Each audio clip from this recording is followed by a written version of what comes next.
ভালো আছেন সবাই? আমরা এখানে যারা শুনবো একটু ধৈর্য ধরে শুনবো আর কি, কেউ কথা বলবেন না। আর এই অনুষ্ঠানটা ফুললি হলো যে সেফ মাইগ্রেশনের জন্য, আমরা কিভাবে নিরাপদে বিদেশ যাব, হ্যাঁ, তাদের জন্য। আর আজকের এই গানটা যাদের আয়োজনে হচ্ছে তারা হচ্ছে ব্রাকের আয়োজনে। আমাদের এই আয়োজনটা আমাদের সাথে সুশৃঙ্খলভাবে সুন্দরভাবে মনোযোগ দিয়ে শুনবেন, এটাই হচ্ছে আপনাদের কথা আর কি, আমাদের কথা। আর এটা উপস্থাপন করবে রূপান্তর একটা অর্গানাইজেশন।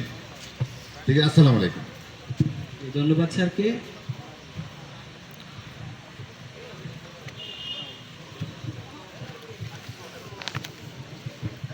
ওকে, ধন্যবাদ। আমরা শুভ উদ্বোধন করছি। আমি একটু ব্যস্ত আছি, আমার একটা মিটিং আছে অলরেডি। আমি কিছুক্ষণ থাকবো আপনাদের অনুষ্ঠান দেখার জন্য, স্যাররা সবাই থাকবেন। আশা করছি সুন্দর হবে। শুধু টিটিসির পক্ষ থেকে আমরা শুভ উদ্বোধন ঘোষণা করছি। ওকে, ধন্যবাদ সবাইকে।